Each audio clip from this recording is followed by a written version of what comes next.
Subscribe to our YouTube channel and press the bell icon to get the latest updates.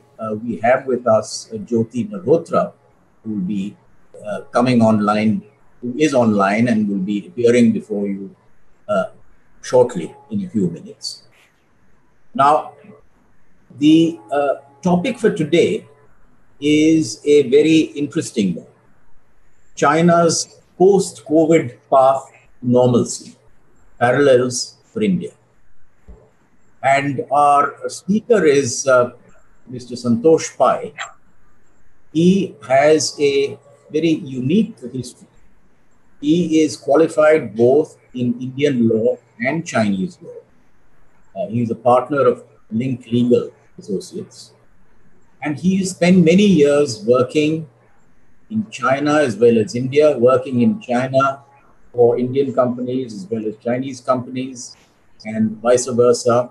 And so is very well aware of the ground realities, trade, investment, and apart from legal matters between the two countries. So I think we have we will have a very good view of the situation in China, and we know what the situation here is in India. And this gives us a platform to look at the two countries in comparative terms, particularly about COVID and its aftermath. Now, of course, China was the very first country to be at the receiving end of COVID, and China has now come out of it almost entirely, not quite, but almost entirely, and is back on the path of recovery. So what can we in India, looking at the China example, learn, and what should we not learn? I think this is what Santosh will cover in this session. Now, of course, China and India are very similar in many ways. Very large, high population density, same kind of burdens of disease, ecology, water scarcity, and so on. But at the same time, they're also very different in terms of political systems, the structure of their economies, and indeed the path that the disease has taken. So with all these, I think it's quite a complex matter to unravel this comparison. I can think of no better person this than Santosh. Now, how we will conduct this seminar is as follows: that we will have Santosh setting out the key points of his presentation in about 20 minutes. After that, I will ask some questions of Santosh, followed by Jyoti, and then we will open the whole session to the house for Q&A. Now, let me remind you that this session is being videoed, and it will be posted on the website of ICS and also on the print, and will be available on YouTube.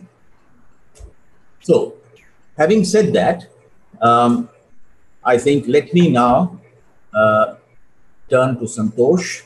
Santosh, your time begins now. I've given myself 5 minutes, but I've cut it short by a minute. Thank you, Ravi. Good afternoon, everyone, and thanks to Ravi for that exceedingly generous introduction. Today, the timing of this session is rather good. Last evening, India made a big bang announcement of economic stimulus package to start the journey towards economic recovery for India. This today's talk of mine is based roughly on a paper which I prepared a few weeks ago, where I outlined some of the policy measures that China took to launch a recovery process in China. But I must also add a caveat that when I first started working on this paper, the picture was very different. In middle of April, it was looking like China was going to stage a V-shaped recovery. Today, the picture is different. It has changed dramatically. There is consensus now in the last week or so that it is not going to be a V-shaped recovery. So that is again cause for reflection. There is also significant debate about whether China is also going to commit to a GDP growth target, and if so, when. So in the middle of all this debate, for today's talk, I'm not going to attempt such crystal gazing, but what I'm going to outline is the type of measures China took to deal with specific problems and issues, and which of those issues resonate with India. And during the discussion, maybe people can reflect upon whether what is happening in India now, announcements which have come out or have been made in the last week are tailored to the Indian context. So that is for the discussion part. So my job is to sort of set the stage for that. So I will divide my sort of 18 minutes now into 3 or 4 sections. One is I will describe what happened in China in terms of timeline and announcements and recovery, the announcement to start the recovery process. And then I touch upon different categories of policy and legislative measures. And then, as Ravi pointed out, I will touch upon the differences and the similarities in the economic landscape largely. So now in terms of timeline, 23rd January, which was a couple of days before Chinese New Year, was when China announced a lockdown. And after that, the May first week or so was when Hubei opened for business. So that was that was not a nationwide lockdown. In fact, different areas of China were locked down to different degrees for different durations of time. So that's the first biggest difference with India. India, we have had a more or less nationwide lockdown for the entire duration.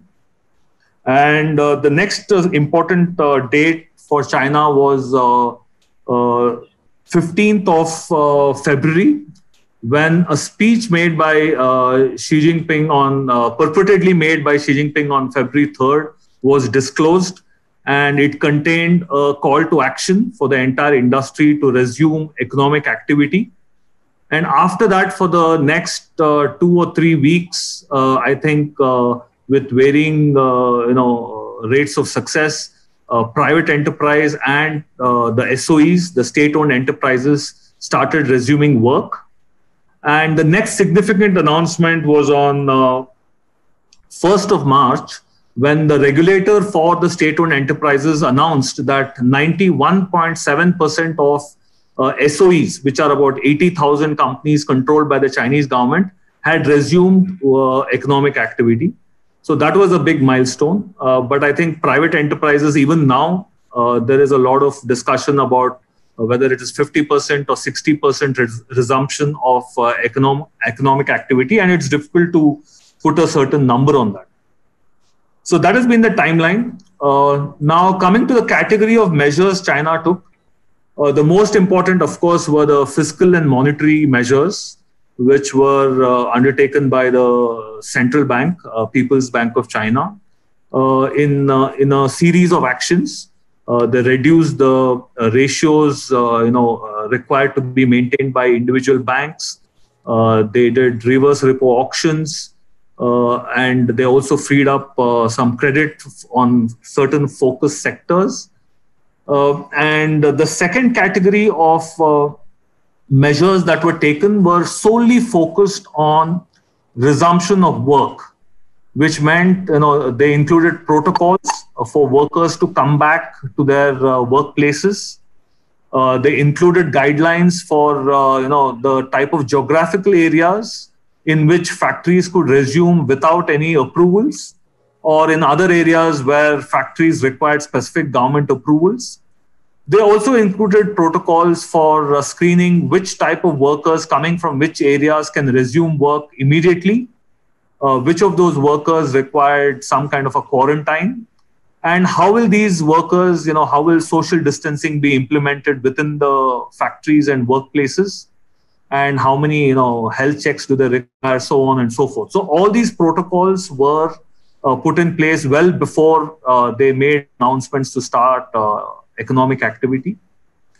And this is at the people level. At the enterprise level, companies or factories which were focused on manufacturing equipment which was urgently required to combat the pandemic were prioritized. So your ventilators, masks, sanitizers, and so on. The second priority was given to export-oriented enterprises. These were companies which had export orders and were trying to fulfill that. And a lot of that was also for medical equipment. So there was a clear priority given saying what kind of enterprises will be encouraged. And enterprises in financial difficulty were also given incentives to approach banks for special aid packages, or rather favorable debt, which will allow them to face the cash flow situation. So this was all in one category of measures. The third significant category was labor-related measures. Here, there were a lot of exemptions and postponements given for social security payments, which are required to be done by employers. But a very important and to some extent innovative measure that was introduced was facilitating borrowing of the labor force by one enterprise from another work unit. So, for example, an e-commerce delivery company which is seeing a surge in demand could actually approach a retail company or a restaurant business and borrow its workers, a fixed number of workers for a fixed duration on certain terms, so that nobody had to go without work, and to the extent as possible, everyone was absorbed. So this was one category of measures. Then there were a lot of sector-specific measures targeted mainly at transportation sector, which was severely impacted. By some measures, I think the traffic during the migration period was down by 50%. So airline companies were subsidized to start flying routes again. Of course, the high-speed trains and the railways both are state-controlled, so that was, I think, relatively easy, but still they received specific packages of subsidies from the government to start operating again. And this is where we start seeing some similarities with India. SMEs were made one more big focus of all the measures. And to be a little more specific, the tax departments were given a very wide discretionary power to arrive at a judgment about which enterprises were really under financial duress. And they were asked to pass on that information to the banking system. So you see this inter-ministry or inter-departmental sharing of financial data to ensure that there is no abuse and misuse of these financial incentives, and the financial loans could be extended to the enterprises which needed them the most. So this was one more salient feature. Then there were a lot of other subcategories. I wouldn't go into detail because they're very technical. For example, there were measures which were guaranteeing equal treatment of foreign invested enterprises and domestic enterprises. This has a certain context in China, maybe not so much in India, so I'll not dwell upon it. IPR was made as collateral. This is again an innovation China has been trying for a long time, not really relevant in India yet. So essentially, SMEs were told that if you have a trademark or any other intellectual property, you can use that as collateral. You don't necessarily need real estate to get a loan. So there were many such innovations embedded into all these administrative measures. So now I'll jump into the next category of discussing what are these differences and similarities with India. I have already mentioned, the extent of the lockdown and the degree of lockdown is one big difference which stands out. Talking about the economic recovery process, domestic consumption in India is a much larger portion of GDP. So this is one high-level difference between India and China.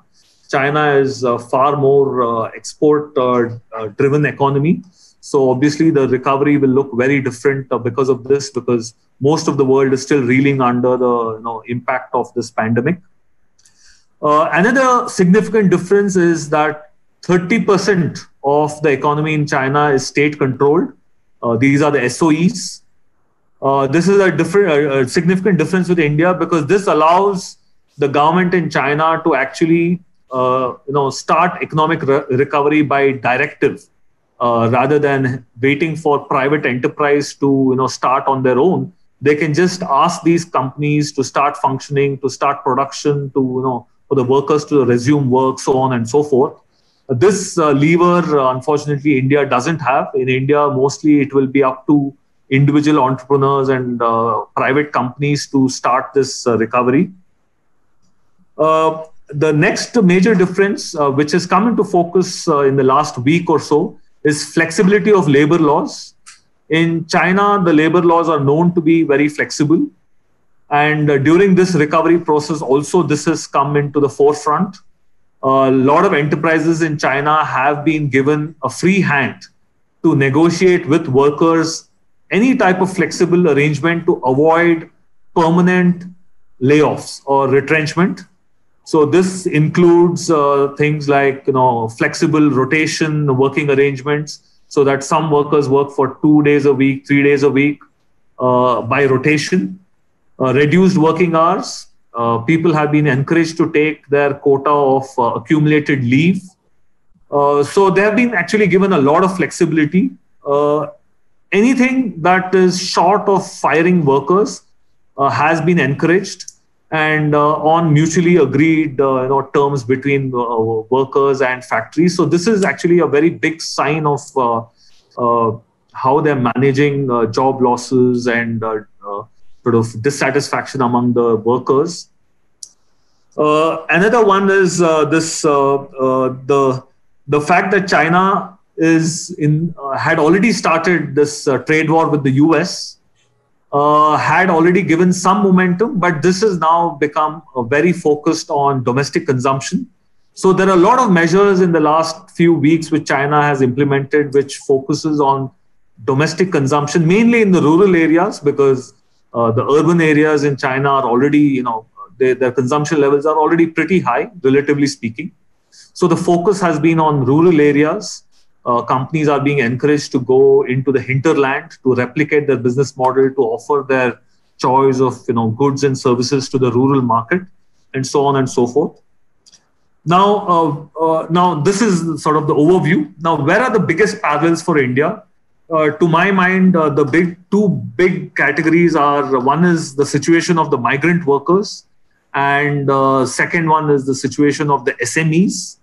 Migrant workers, in many ways, I think China was maybe lucky, because when the lockdown was announced already, most of the migrant workers were back in their hometowns. So this, I would say, saved their trouble by almost 50%, because in India, part of the challenge that was faced by the administration was in getting these workers back to their hometowns when the lockdown was announced. So that, I would say, is one big difference.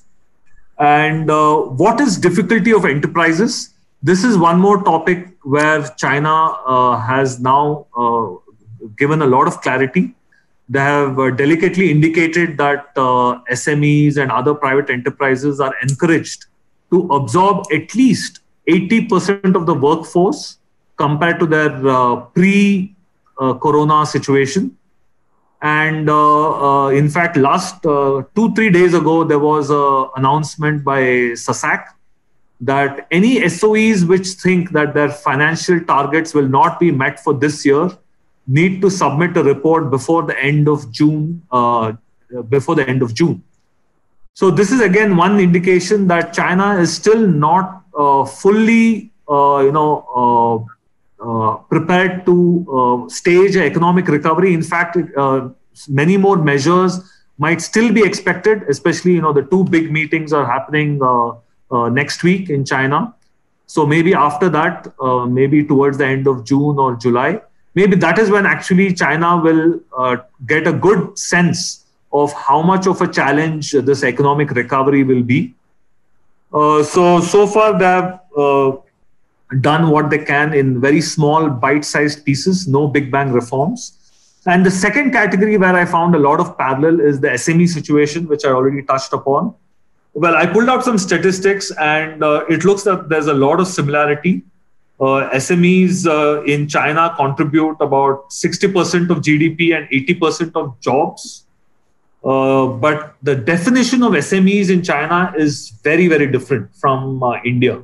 Even companies with up to 500 workers with revenues of $8 million can be termed as SMEs in China. But I think in India, when we talk about SMEs, we're talking about much smaller companies. So that might be one definitional difference. But in terms of financial cover, there was a report published by Peking University and Tsinghua, I think in late January or early February, which estimated about 70% of private enterprise in China has cash cover available only for about 2.4 months or so, which is money to meet current operating expenses.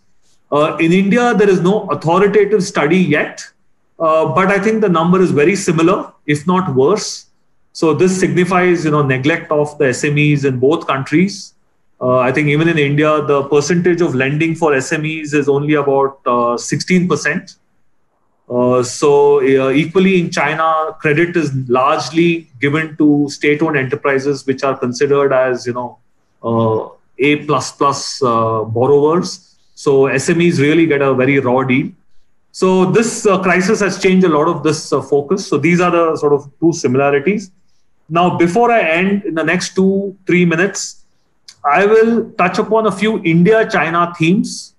I'm doing this only to encourage discussion.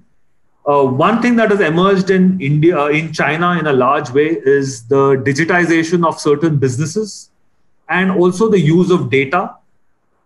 This was already underway in China, but it has picked up speed. India may also see the same uptick. We are already seeing a lot of businesses operating online. And also the government has launched an app which has already crossed, I think, 70 or 80 million downloads, with which it hopes to cover this kind of risk management for people coming back to work. So this is one. So this legitimization of data is one big trend I see, which is common to India and China.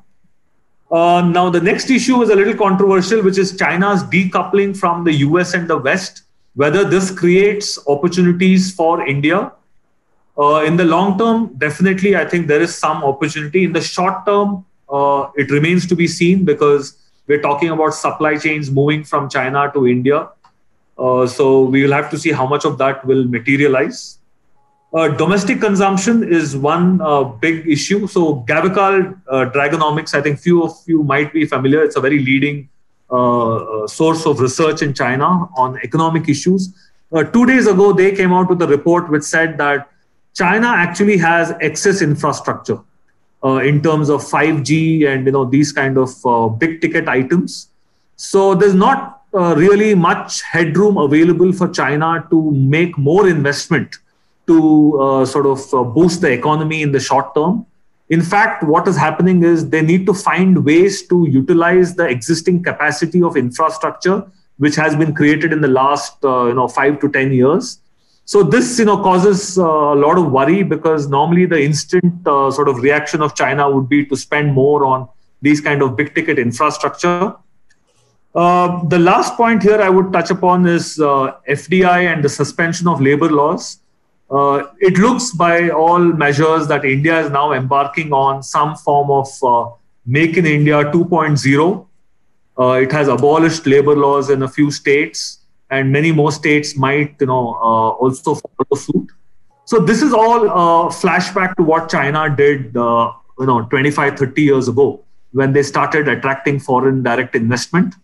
Of course, this by itself was not sufficient. They did a whole lot of other things as well. So this is one more interesting dynamic for, in the India-China comparative sphere, to see how these measures will pan out in the weeks and months to come. So I will pause here. I think I've taken up 21 minutes, and I will wait for the discussion to take shape. Thank you, Ravi. Thank you, Santosh. Thank you very much indeed. 20 minutes is not long enough to really elaborate, but I think you've done a fantastic job in covering all the key points, and it gives me a couple of hooks to start with a few questions to you to kick off the discussion. Now, the title of your session talks about path to normalcy. And so we need to get a handle on what is this normalcy? I mean, it's clearly not going to be back to the old, as you said. Exports are affected, and the economy is still, maybe some people say 85, 86% numbers are floating around. So what is the new normal going to look like, particularly on a comparative basis? China, US, China, India, UK has announced some very grim figures. So everyone is going to be hurt, but who's going to be hurt the least, and therefore who will actually get off the field and running faster? I think what I'd like you to do is shed your traditional legal caution and do a little bit of informed forecasting and speculation on what the normal field is going to look like in the months to come. Sure. Shall I take this, or will you give me some more questions? I will give you, well, okay. I'll give you three questions then. I'll give you three which I've noted, all taking off from... Okay. So this is one. The second question is about decoupling. There's been a lot of talk about decoupling. But the point I want to raise now is that China, having recovered, in quotation marks, to this extent, the decoupling effect on corporates also has to take, in fact, their calculation. That China might be actually a safer place to do business today than many other places. That is number one. And number two, the decoupling imposes costs. You have to take the investment back, you have to put it somewhere else, the costs may not be identical. And at this point, post-COVID, everyone is struggling for money. So decoupling has two aspects: the purely economic aspect, whether it makes sense or not, and if it doesn't make sense, will people do it? And the second is physically, where is it safer and where will it not impose costs to do business? So I'd like you to look at decoupling from this angle. Sure. And the third question I have is again one you touched about, of investment in India, sort of out of China, coming out of China, part of the other decoupling situation. But whether the just rationalization or liberalization or even abolition of labor laws is going to be the answer. I mean, you need skills, you need logistics, you need so many other things to make things work. So is this a knee-jerk reaction of India? And does it send a consistent message? Because at the same time, you have written a couple of papers about this. India has introduced some restrictions on Chinese investments and some quantitative ceilings and so on and so forth. So are these giving contradictory signals? So these are the three questions I will leave you with. Sure. Thank you. Thank you, Ravi. So first question, how will new normal look? This is a very interesting thing because in China, there's a huge contrast already emerging because they are 2 months into this process of recovery. For example, ByteDance, China's largest internet company, and I think now the largest startup in the world, has actually hired 10,000 people in the last few weeks, and they're continuing to hire new people. So, the digital economy has really, taken a huge sort of exponential sort of growth curve now. So that is one. So there will continue to be a widening gap between these kind of digital sectors of the economy, the internet-focused economy, even traditional sectors like retail, which have a digital component, I think they will see a very different trajectory. And the traditional manufacturing, especially which are export dependent, I think will be the slowest to recover.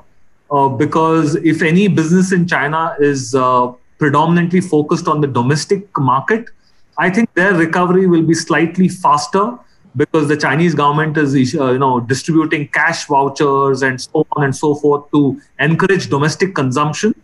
But I think so in a spectrum of all kinds of companies, I think the Chinese companies which are exclusively focused on exports, maybe even I would venture to say that exports of a discretionary nature, like luxury or upscale consumption, discretionary consumption, I think those kind of enterprises will be badly hit by the dip in demand across the world. So I think the new normal will look very different.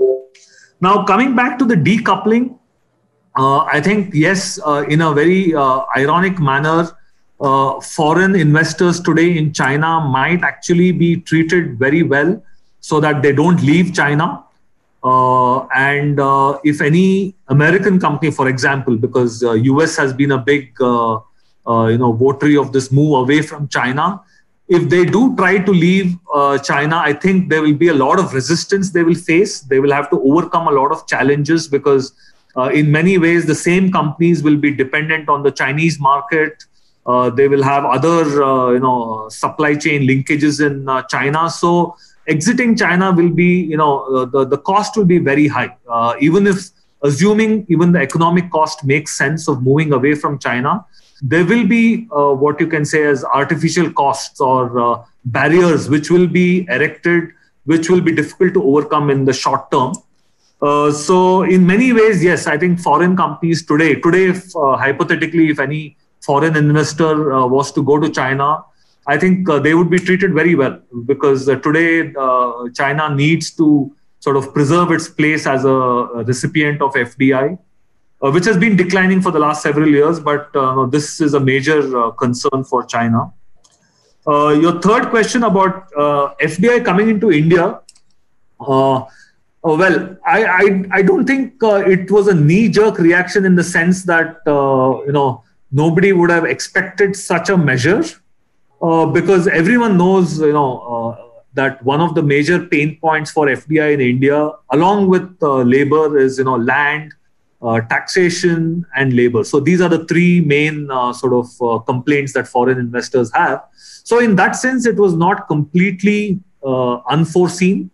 But what was unforeseen is, I think, this complete abolishment of labor laws, because I'll tell you what happens is, even for a foreign investor, this is not music to their ears, because they know that today, if they make a large investment, say $500 million to set up a factory, which will take 5 or 6 years to generate a return on investment, and before that, if the labor laws are reimposed or if they're reinstated, then it's a even more difficult scenario for foreign investors, because this introduces uncertainty of cost, of management, and so on and so forth. So we are again, asking the same Vodafone question, saying, we need certainty. There cannot be retrospective changes. There cannot be changes which impact existing investments. So in that sense, I think, yes, it's a little knee-jerk reaction. I think it was not really well thought out. And labor law alone is definitely not sufficient. There are other factors which also need to be thought about if foreign investors were indeed to feel welcome in India right now. Just one short, very last one, carry this theme on, and then I will hand over to Jyoti. Is India's being out of RCEP at this stage, and ASEAN countries and others being in RCEP, going to be a kind of major factor if this decoupling and reinvestment takes place?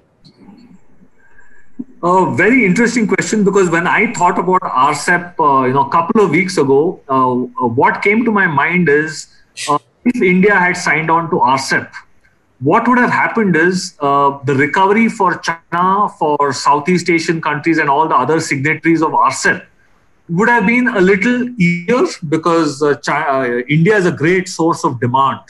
And since India doesn't have much of domestic manufacturing capability, a lot of other neighboring countries, including China, could have piggybacked on the demand generation in India, which is quite strong. And they could have actually decoupled from the West in a more comfortable manner. But now let's flip the coin and look at it from an Indian domestic perspective. If we had signed up to RCEP, and if all these other countries were able to export their goods into India in a very easy and convenient manner, then Indian domestic manufacturing would have taken a much longer time to actually make investment and to grow our domestic manufacturing. So in the short term, I think RCEP would have been really nice for all these other countries and also for India. But now I think what we are trying to do, the government is trying to do, is give a boost to domestic manufacturing, and maybe RCEP would have made it a little more difficult because domestic firms who are facing competing imports from Southeast Asia and China would have thought a little more hard, saying, do we really need to manufacture in India right now? So, I mean, this is my take. I mean, it's not a clear answer, but I think there are two sides of this argument. There is some benefit in the short term, but in the long term, it would have faced some challenges. Thank you. Thank you, Santosh. That was very clear, very lucid. And I think we opened up enough for a very, very fruitful discussion. I'm going to hand over now to Jyoti to ask you a few questions. And after that, we will move to the overall audience. Over to you, Jyoti. Ravi, thank you so much. And first of all, thank you to the Institute of Chinese Studies, to Director Shokanta, and to you, Santosh, for this really interesting webinar and to open up China for us. So my first question was, I mean, you've answered some of it already, which is on the ordinances the UP, the Yogi Adityanath government has just brought about, and also Madhya Pradesh, Gujarat. Now, you're saying, and in China, just a couple of days ago, Shanghai reopened Disneyland. So what are the messages you get from both these countries? Okay, that's a very tempting question. So the first thing is, this ordinance of abolishing labor laws. I think what it did not address is whether workers are going to come back to their respective factories and resume work. And if so, how will they do it? What are the safeguards? What will companies need to do to bring them back and incentivize them? Do the companies have money to pay salaries? So these are all issues which need to be addressed before liberalizing or abolishing labor laws. And the reason why this is connected to your Disneyland comment is because in China, what the government has done is they looked at it in a sort of chronological way. First, they implemented measures which made it possible for workers to come back to their workplaces. They made sure enterprises could get loans to start paying salaries and resume economic activity. And then they started boosting consumption by encouraging domestic tourism. So this Disneyland opening is a signaling event. I don't think, for example, Disneyland in Shanghai will be, the only place, but there are a lot of domestic tourist sites which have been opened in the last few weeks. So this follows a chronology which is well thought out. And the contrast with India is very stark because we have just abolished labor laws, but industrialists don't know whether they will actually get the laborers coming back, because there are a lot of news reports about how even as late as last evening, there were about 3,000 workers which caught a train from Delhi to some other state. And these are migrant workers which are leaving their workplaces, not returning. So, so to my mind, I think that's the biggest contrast. So we haven't really thought out how to bring these workers back. And that is extremely vital because our dependency on the informal sector and migrant workers is pretty high. And my second question to you is also a little bit of what you've said already, which is about how the Chinese are planning to continue to attract American capital or Western capital. So if you can talk a little bit more about that. Yes. So in China, the FDI strategy, attracting FDI is not a simple process. It's an extremely nuanced process which has been perfected for the last 20, 30 years. And just to give you an example, there are areas of China like Suzhou, which are highly concentrated with MNCs, what in Chinese are called head of the dragon companies, which means OEMs like a Samsung or someone who sits on top of the supply chain, and then there are hundreds of suppliers below that. So there are pockets of China which are filled with such SME OEMs, and in sharp contrast, there are areas like Guangdong province where it is full of FDI invested SMEs. So instead of having large companies, they have thousands of small companies with foreign investment. So it's a very, very big difference in the ecosystem. So one important question that India will have to figure out in the next few months or weeks is what kind of FDI do we want, in what sectors, in which locations geographically in India do we want to attract these different types of foreign investors, because 20 years down the line, the result in China is very different. So the landscape, the domestic industrial landscape in Guangdong is very different from Suzhou. So in Suzhou, where the big MNCs came, there is literally no domestic industry. There's no purely Chinese. But hasn't COVID affected this this story? Yes, it has. So what I'm trying to say is, in China, there is a mechanism to keep these foreign investors of any type happy where they are. So, for example, just to give you an example, local governments actively discuss with these foreign enterprises and see how much of tax revenue will you be generating for the next 1 year. So there's a forecasting exercise. And if some company says we are facing difficulties, we can't pay you so much taxes, they will ask them, what is the difficulty? You tell us, we will address it so that you maintain the tax revenue, because the local government is counting on your tax revenue. So this is a very, very fine-tuned mechanism where there's a dialogue between the local bureaucrats and the foreign investors in China, across China. The needs might be different, the types of companies might be different, but the interaction between the bureaucracy and the foreign investors is very, very, very well thought out process, which suits both sides.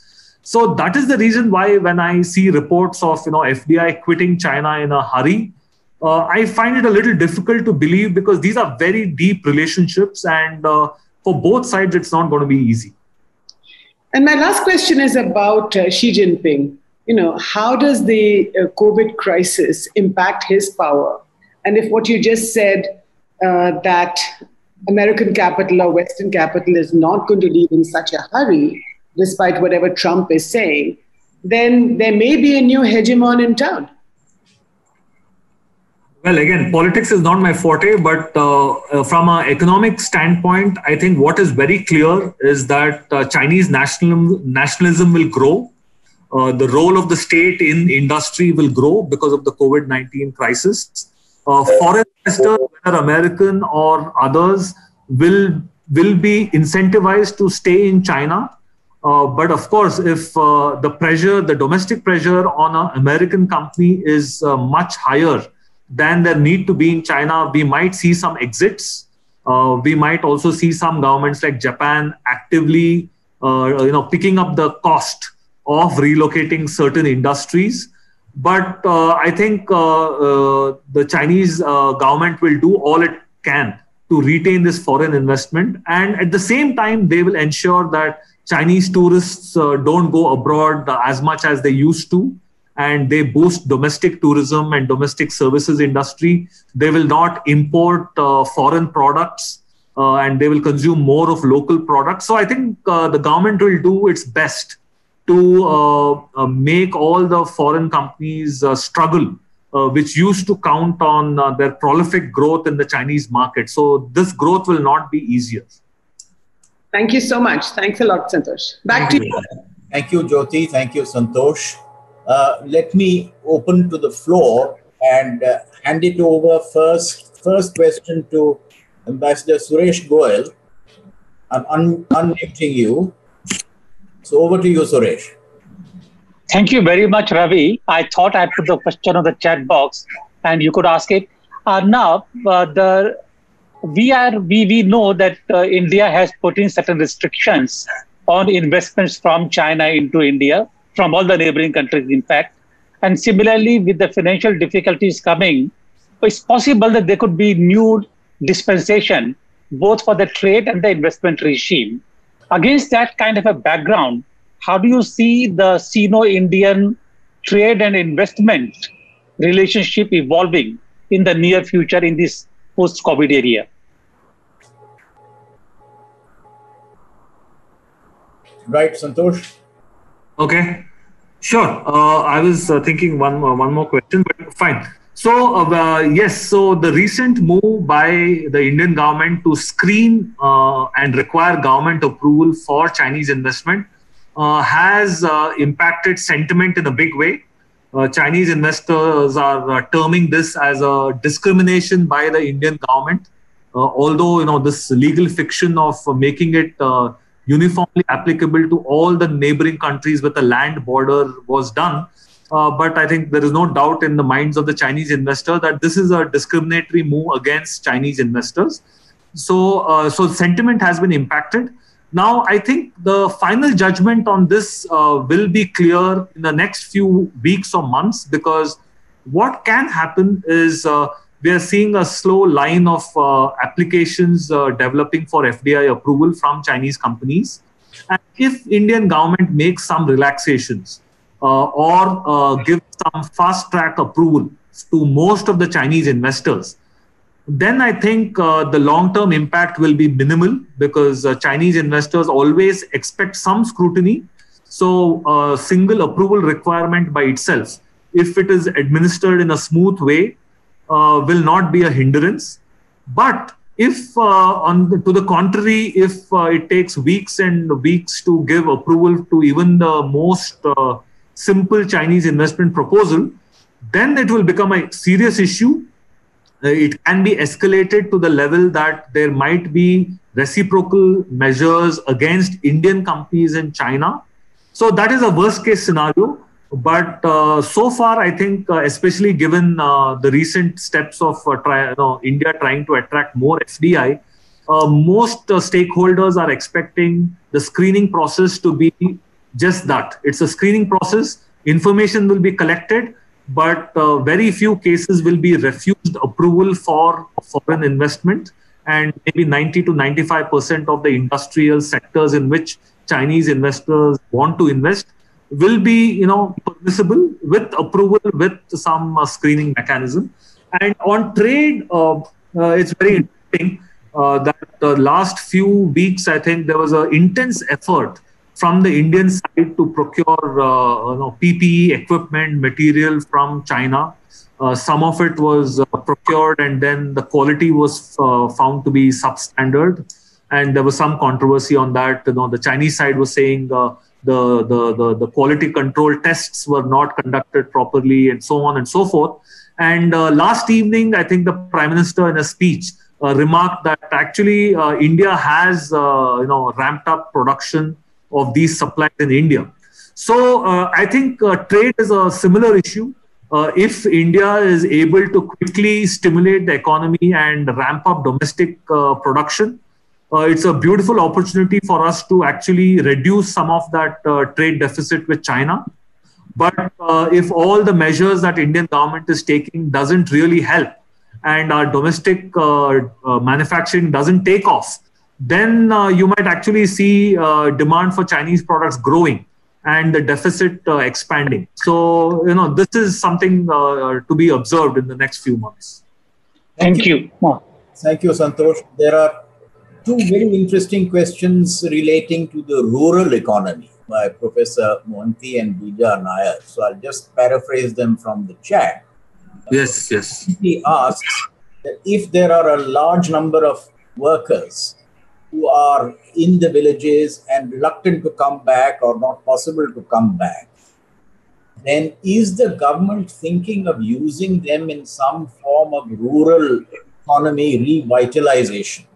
Yes. And Rija asks whether the loss of remittances that these workers would have earned in the city and sent back home is going to further damage the rural economy in China. So, and I'll add a third one, which Govind Kelkar has asked. But are there any similarities or differences in the way women workers have been addressed or not addressed, as the case may be, in China and India? Okay. I'll try my best to answer these questions. On the migrant workers, it's a very interesting question by Professor Mohanty because just last week or so, I think Li Keqiang made an announcement asking all government agencies to step in with social security measures wherever there have been layoffs. I mean, he did not say layoffs, but I think he said something like where private enterprises can't take care of their workers, the government should step in and take care of them, something like that. So I think this is very clearly a symbol that there are a lot of unemployed people right now who have not returned to their workplaces. In some places like Beijing, where the minimum wage is very, very high, the living wage has been fixed at 70% of the minimum wage, which means if any migrant worker has come back to Beijing and if he's not in employment, he needs to get at least 70% of his minimum wage. So minimum wage is 2,000 RMB. So 70% of that, you can do the calculations, about 1,200, 1,400 RMB. So I think in the rural area, I think this is relatively easier to manage. If somebody is in a rural area, the minimum wage will be very, very low.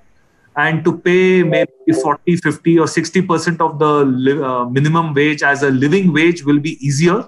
So these are the first signs. It's still very early to make a clear judgment because the state is continuously trying to reabsorb all these people as we speak. But yes, there are signs emerging that the situation is not good for these migrant workers who have stayed back in their sort of villages and not returned to the bigger cities. Now, the second question about this screening of people in Shanghai and Beijing.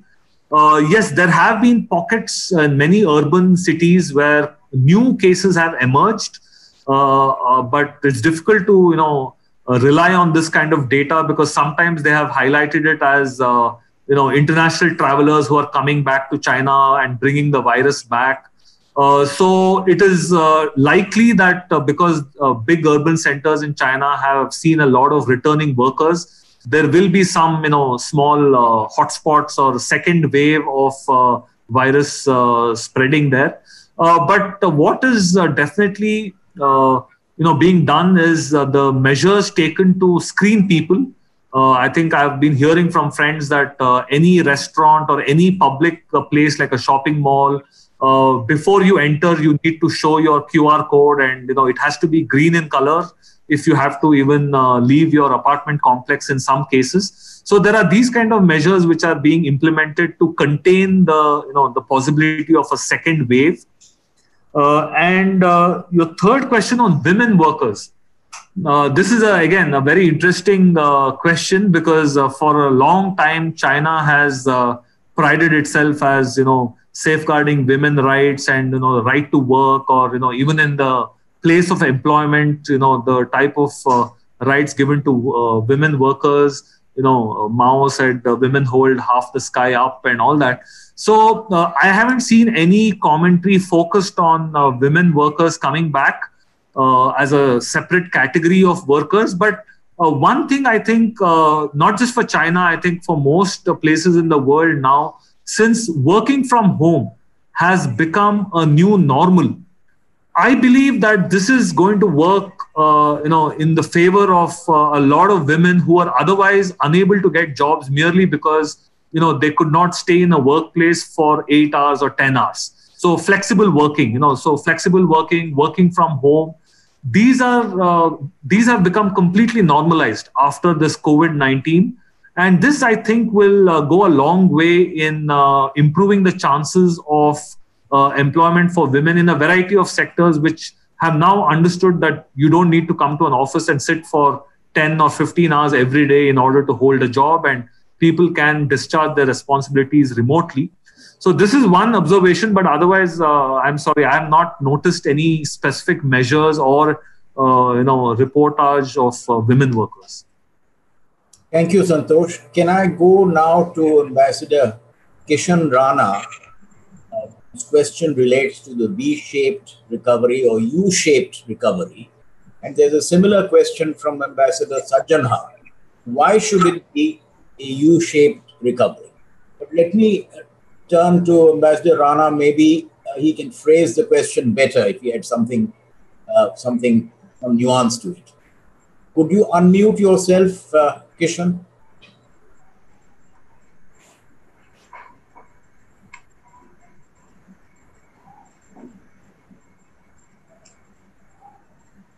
I'm trying to find you on the list. I will do it myself.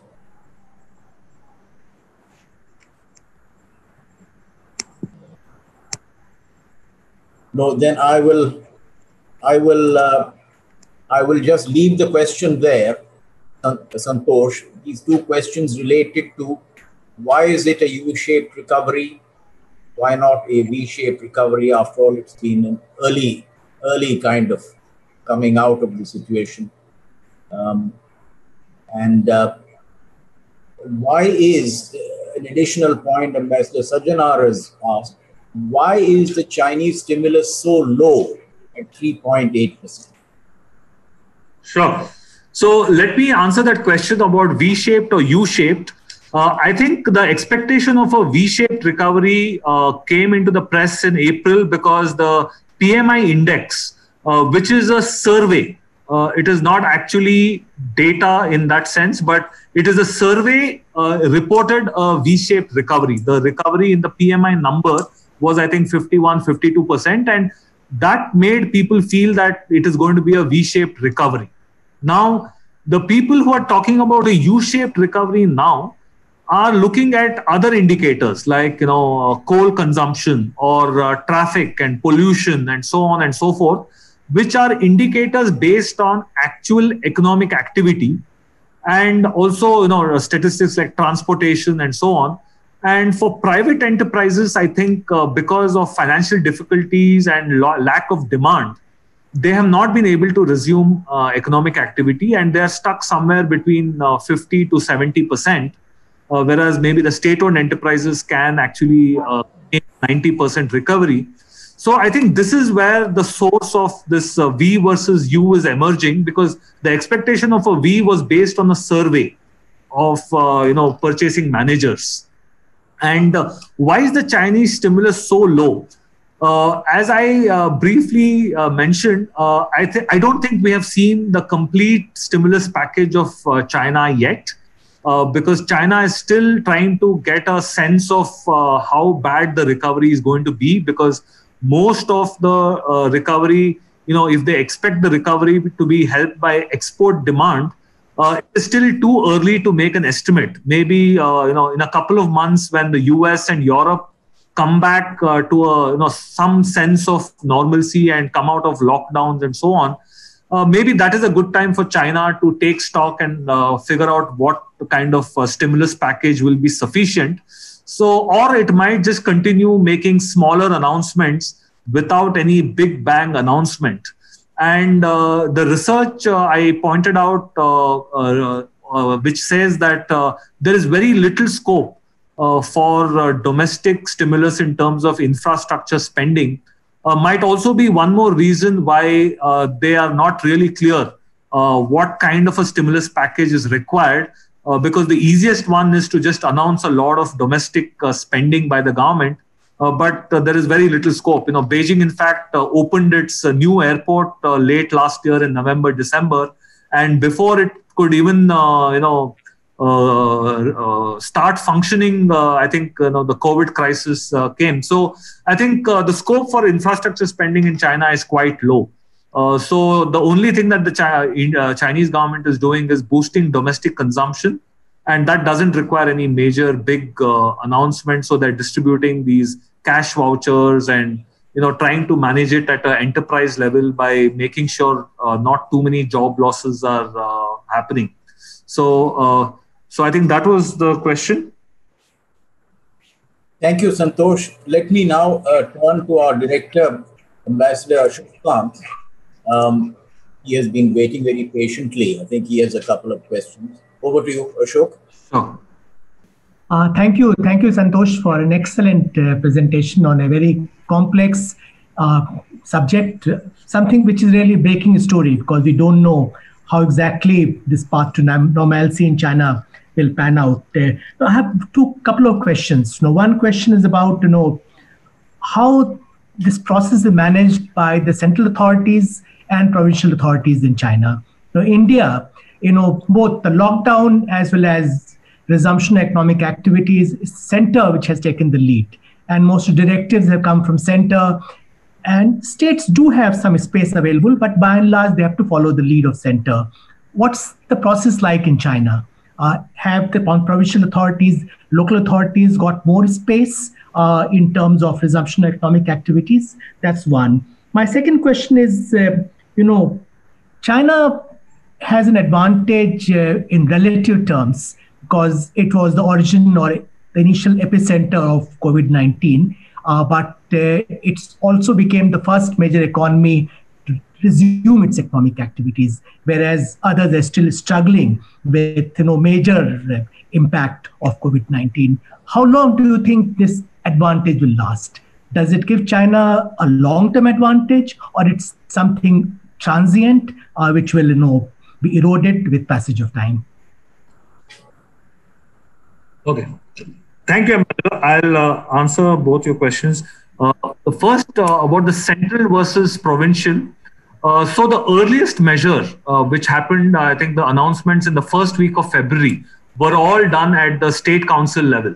So the state council put out directives, circulars, which highlighted the type of measures they want to see happening, which is return to work, the protocols for returning to work, and also the financial packages for enterprises and so on and so forth. But a lot of this detail, for example, tax administration system happens at the provincial level. So the implementation was left to the provincial governments.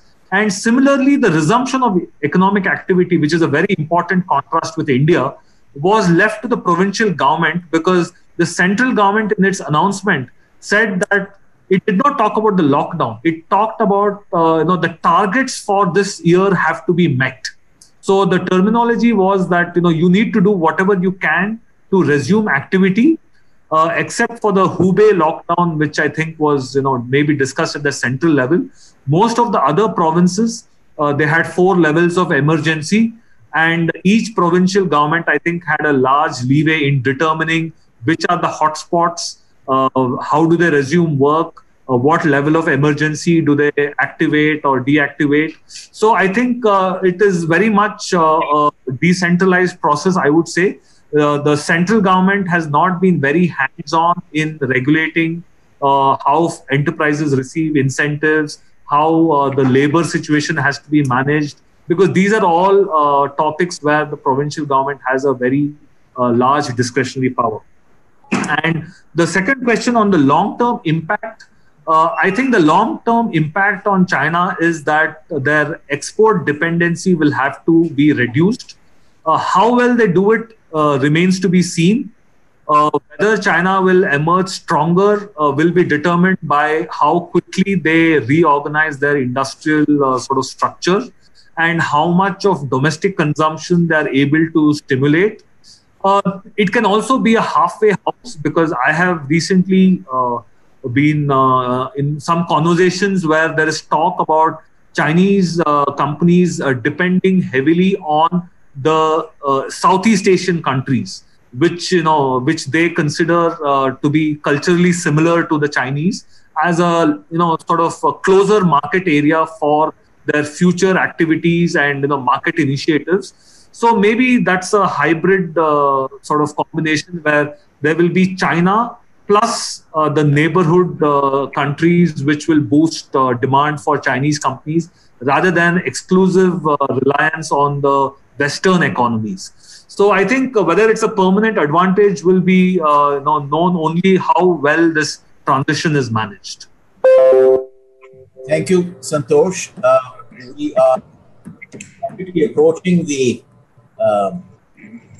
time when we have to close this session, but there's still time for a couple of questions more. I'm going to read out the question to save time. Indra Das has asked, he says, China has stabilized COVID-19 cases, whereas India is yet to reach there. So what parallels can you draw in terms of opening up certain activities under lockdown 4 in India? What did China do in similar stages? In fact, were there any such similar stages? That is one question. And Professor Reena has asked a question about how are American companies reacting to the economic situation in China? Okay.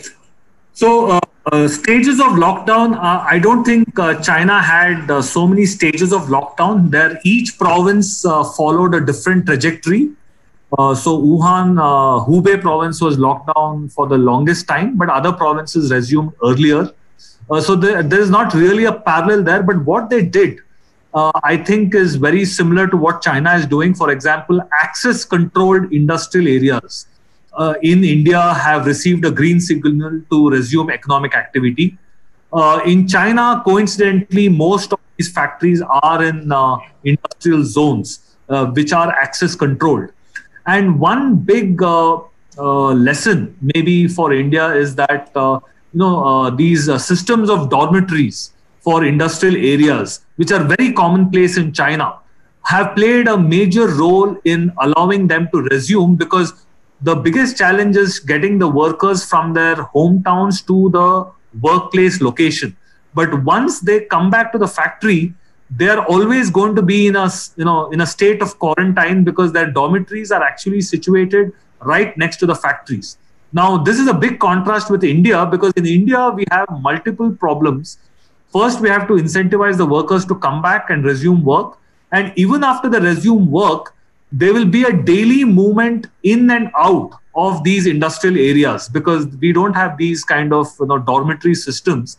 So the risk which will be faced, or the challenges of monitoring these workers will be much higher. So unless we get these protocols, in a very sort of strict manner and enforce them, it's going to be quite challenging. The second question was, how are American companies reacting?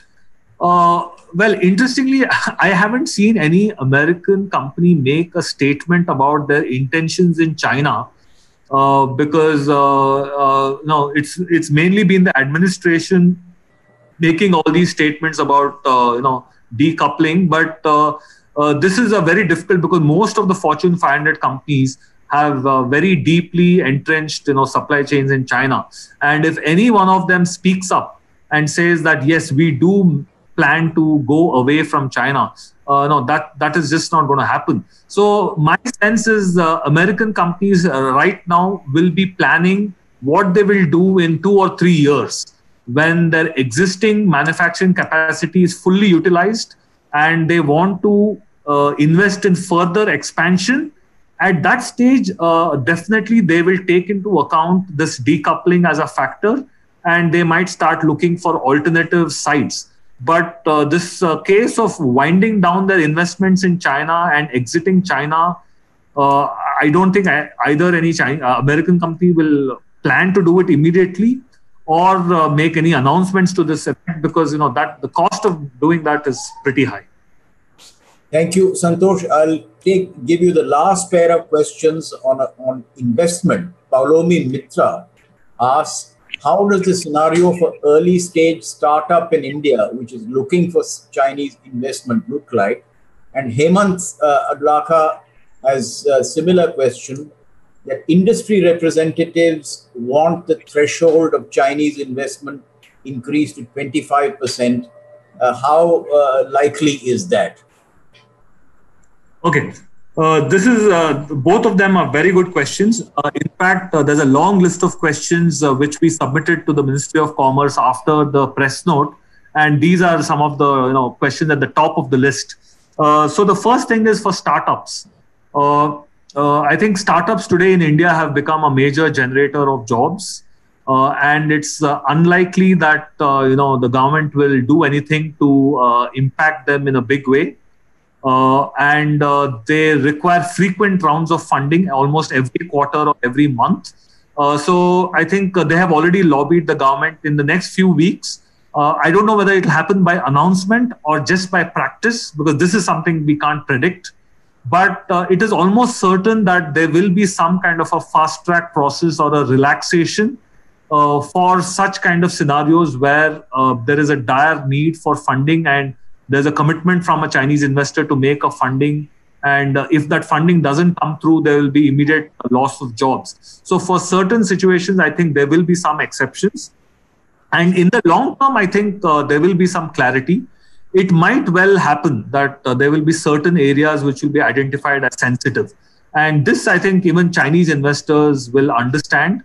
For example, anything that is to do with payment gateways or collecting financial data of Indians. So these kind of sectors, if there are guidelines to protect the data against a mishandling, or even if a plain blanket scrutiny, or this kind of I wouldn't say a ban, because a ban is very difficult to implement, but more scrutiny, more safeguards definitely will be coming in these sensitive areas. So the long-term impact, I think, will be somewhat contained. The threshold question is a very, very technical question because there are different types of investors. A traditional company is very easy to describe, saying 25% control or management rights or board seats and so on. But for venture capital funds, this is an extremely nebulous question.